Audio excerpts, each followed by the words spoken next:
Hello guys, welcome to my another interesting video. আমি এই ভিডিওতে কি দেখাতে যাচ্ছি সেটি হয়তো আপনারা আমার থাম্বনেল আর ইন্ট্রো দেখে হয়তো বুঝতেছেন। এটি ছিল সম্পূর্ণ পতেঙ্গা সিভিক্সের ভিডিওটা। এই ভিডিওতে মানুষের উপচে পড়া ভিড়, কুরবানির দীর্ঘ 10 দিন বন্ধতে মানুষ তাদের পরিবার পরিজন নিয়ে সমুদ্র সৈকত দেখতে গিয়েছে। সেখানে অসম্ভব লোকের ভিড় দেখেন, প্রচুর পরিমাণ লোকজন। আসলে যাদের কক্সবাজার যাওয়ার সামর্থ্য বা কক্সবাজার যাওয়ার সময় থাকে না, তারা এই পতেঙ্গা সি বিচে গিয়ে ঘুরে আসে তাদের আত্মীয় স্বজন, বন্ধু বান্ধব, পরিবার পরিজন নিয়ে। সেখানে আসলে দেখার মতো অনেক কিছু আছে।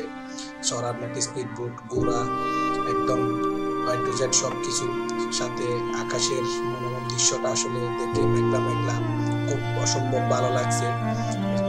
দূরে নৌকা, জলরাশি, সমুদ্রের বিশাল, সবকিছু মিলাই কক্সবাজারের ফিল পাওয়া যায় মোটামুটি। আসলে যা সৌন্দর্য, তার জন্য কক্সবাজার বলেন, ফার্কি বিচ বলেন, পতেঙ্গা সমুদ্র সৈকত বলেন, যে যা সৌন্দর্যের জন্য সেরা।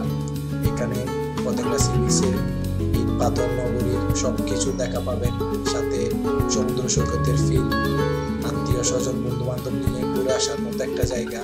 এখানে দেখতে পাচ্ছেন মানুষ তাদের মনোরঞ্জিত করে ঘুরতেছে, সবকিছু মিলাই তারা উপভোগ করতেছে আকাশ ও বিশাল জলরাশি, এবং সাথে প্রিয়জনদের সাথে সুন্দর মুহূর্তগুলো তারা ক্যামেরাবন্দি করতেছে। কেউ বা তাদের আপনজনদের নিয়ে সময় কাটাচ্ছে, সূর্যাস্ত দেখতেছে, সমুদ্রের বিশাল জলরাশি দেখতেছে, সারি সারি নৌকা, সবকিছু মিলাই যেন তারা অসম্ভব একটা সুন্দর ওয়েদার ডিজার্ভ করছে। যাই হোক, ভিডিওটি কেমন লাগলো কমেন্টে জানিয়ে